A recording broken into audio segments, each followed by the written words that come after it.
Journey to the West in Vernacular, Chapter 29. The monk fights the demon king in Shichuoling region. Their summer passed. Tang Seng and his disciples passed by a towering mountain. They saw an old man standing on the hillside with a cane, and shouted, "Elder, who is going west? There is a group of monsters on this mountain. They have eaten many people. You don't want to go." After hearing this, Tang Monk was shocked and quickly asked Wukong to ask for clarification. It turns out that this old man was transformed from Tai by jinxing. He told Wukong that this place is called Shichuoling, which is 800 miles long. There is a Shichuo cave in the middle. There are 3 powerful demon kings in the cave with very high abilities. He said that Wukong had to think of a clever plan to get by. Wukong thanked Taiba Jinxing, jumped back to the ground, and told his master what Taiba Jinxing said. Wukong asked Bajie and Sha Sang to protect his master, and went up the mountain to inquire about the news. When he saw a patrolling little demon approaching with a clapper, he turned into the chief patrolman and said to the little demon, "The king knows that Sun Wukong is good at changing, so he asked me to check which one of you has been transformed by Sun Wukong." The little demon quickly said that he was a patrolman. Wukong pretended not to believe it and asked him to tell him about the king's abilities. The little demon said, "Back then, the queen mother held a peach banquet for all kinds of gods, but she didn't invite the king. He rebelled against heaven in anger, and swallowed 100,000 heavenly soldiers sent by the Jade Emperor." Wukong then asked about the skills of the second and third kings. The little demon said, "The second king is 3 feet tall, and has a nose like a dragon. If you fight someone, you only need to curl up with your nose. Even if you are made of steel and iron, you can be beaten." Swallowed into the stomach, the 3 kings fly from the south of the sky to the north of the earth in the blink of an eye. He carries a yin and yang to gas bottle with him, and if he puts a person in it, it can turn into blood in a matter of seconds. Wukong also learned from the little demon that the 3 kings ate the king of the lion and the camel kingdom and all the civil and military officials 500 years ago, and occupied the country. Now he wants to eat Tang Monk's meat, but he is afraid of Sun Wukong, so he joins forces with the king and the 2 kings to capture Tang Monk. Wukong killed the little demon with a stick, turned into the little demon, and went into the cave with the command flag. When Wukong came to the cave, the little demon stood in formation at the entrance of the cave and asked him if he had seen Sun Wukong. Wukong said, "I am sharpening the stick. 1 stick can kill 100,000 goblins." He also told the little demons, "Tang Monk only has 1, how can the meat be divided into our mouths? Why do you need to be a scapegoat? It is better to run away." The little demons dispersed after hearing this. Wukong entered the back cave and saw 3 demon kings sitting above, so he stepped forward and told Sun Wukong how powerful he was.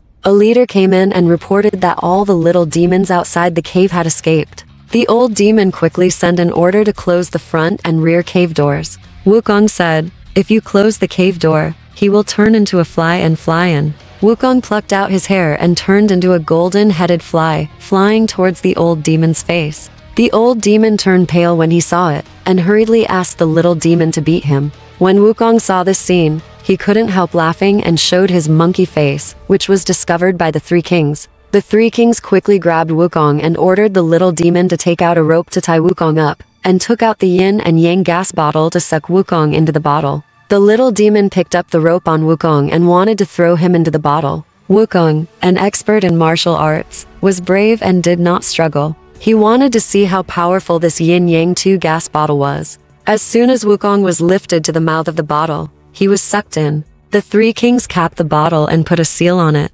Wukong tried his 72 transformations in the bottle to no avail, and finally pulled out a life-saving hair, turned it into a steel drill, and drilled into the bottom of the bottle. A small hole was drilled into the yin and yang cylinder, and Wukong turned into a small insect and came out, flying to the old demon's head and biting him randomly. 2 hours later, the 3 kings opened the bottle cap and were shocked to see that the bottle had been drilled through. They gritted their teeth in anger and vowed to cut Sun Wukong into pieces. Seeing this, Wukong revealed his true colors and raised his stick to make a hole. Wukong returned to Tang Seng and told the story in detail, asking Bajie to eliminate the demon together. Tang Seng agreed.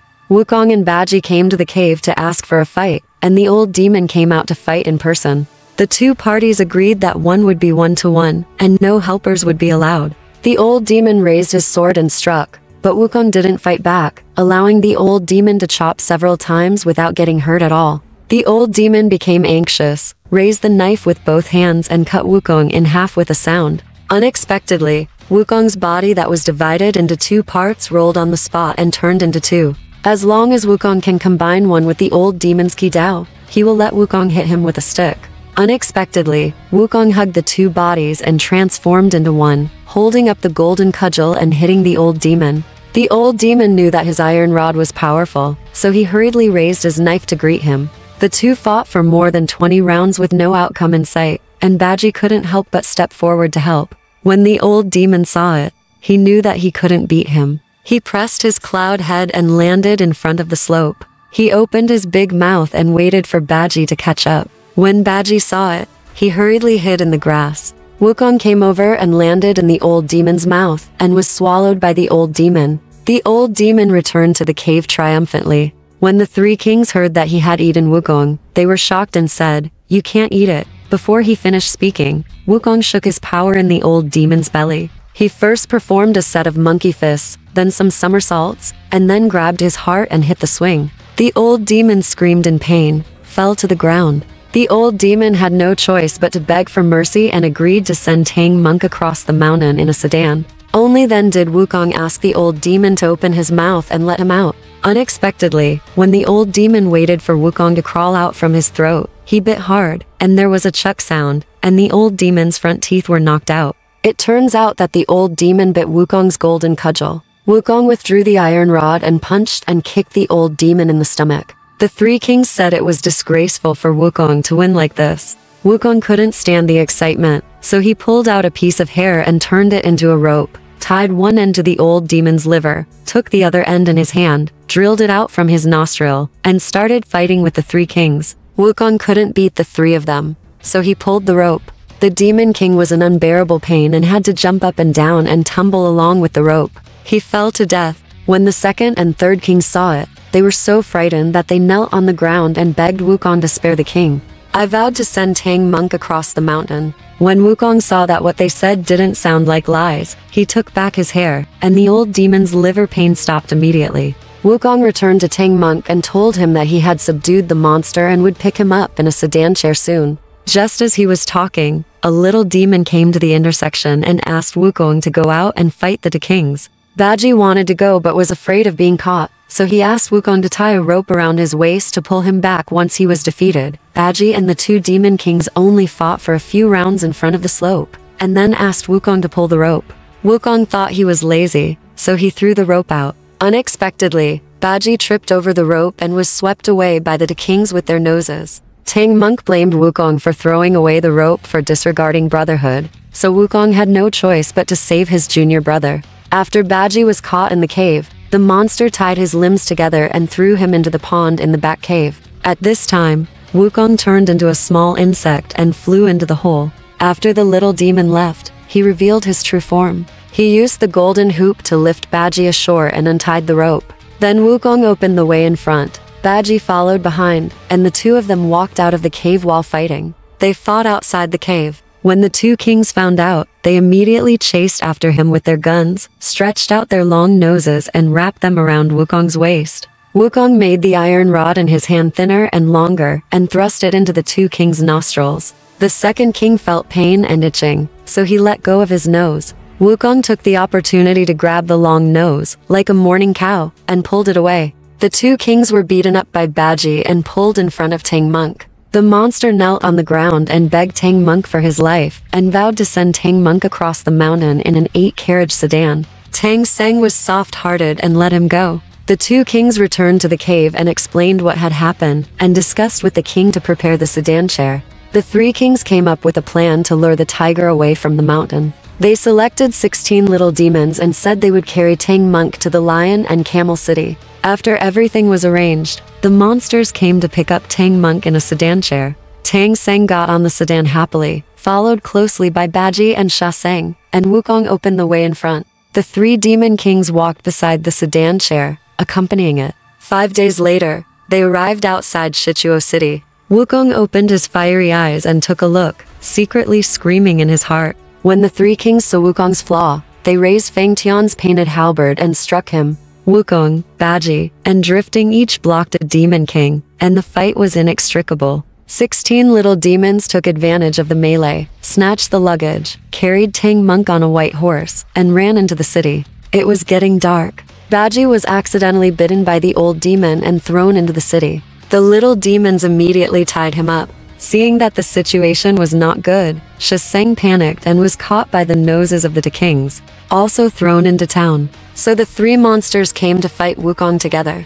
Wukong could not resist it alone, and rushed out of the encirclement on a somersault cloud. The three kings immediately showed their true colors, spread their wings, grabbed Wukong, took him to the city, and tied him with Bajie and Shaseng. At the second watch, three monsters came to the main hall, asked the little monster to carry out an iron steamer, and put the four masters and disciples of Tang Monk into the steamer. Sun Wukong immediately pulled out his hair, turned into a fake body, and jumped into the air. When Wukong saw that the little demon had brought a lot of dry firewood and wanted to make a fire to steam his master and his junior brother, he chanted a spell and called Ao Shun, the dragon king of the North Sea, and asked Ao Shun to protect his master.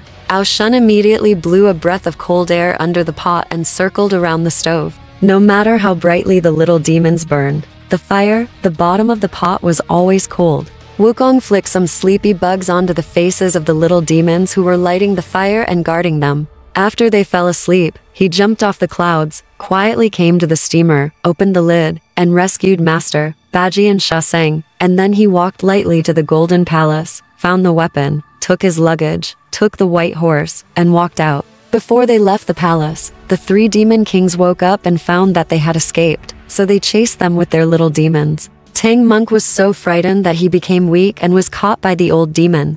The second king captured Shaseng and the third king captured Bajie. The little demons robbed the luggage and the white horse. Only Wukong escaped. The monsters returned to the palace, and the three demon kings hid Tang Monk in the iron cabinet of Jingxiang Pavilion. However, rumors spread that Tang Monk had been eaten alive, and everyone in the city immediately knew about it. When the east turned white, Wukong went to the Lion Camel Cave and killed all the tens of thousands of little demons. Then he returned to the city, transformed into a little demon, and asked for news. Wukong sneaked into the palace and saw Bajie and Shaseng tied to pillars, so he stepped forward and asked them where their master was. Bajie and Shaseng heard the voice of Wukong, saying that their master was eaten alive by monsters. After hearing this, Wukong's heart was pounding. He looked up to the sky and screamed, leaving Bajie and Shaseng behind, and drove away on a somersault cloud. Wukong decided to see Tathagata Buddha, so he rode a somersault cloud to Lingshan Mountain.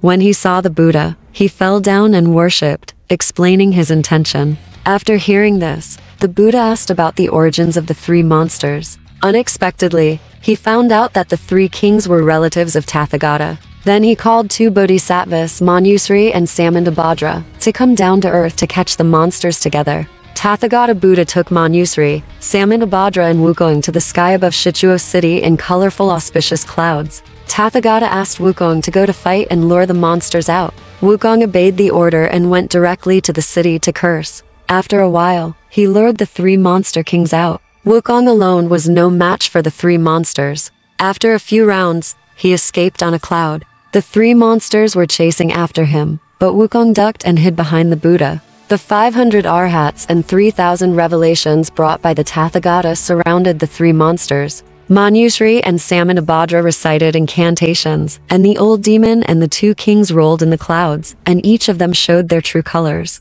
They turned out to be Manjusri and Samandabhadra's mounts green-haired lions and yellow-tusked elephants. However, the three kings did not surrender. They showed their true colors and flew behind Tathagata to catch Wukong. Tathagata Buddha pointed with his hand, and the three kings could no longer fly, so they had to beg for mercy from Tathagata, willing to become a monk, and told Sun Wukong that he had hidden Tang Monk in the iron cabinet of Jingxiang Pavilion. Wukong immediately thanked the Buddha and entered the city on a cloud. He saw that all the little monsters in the city had escaped. After Wukong rescued Bajie and Shaseng, he found the white horse and luggage, and together they came to Jingxiang Pavilion, rescued Tang Seng from the iron cabinet, and told the story of Buddha subduing three monsters. The four masters and disciples left Shichuo City and walked towards the west. Alright, this part of the story ends here. Want to know what happened next? Let's listen to the breakdown next time.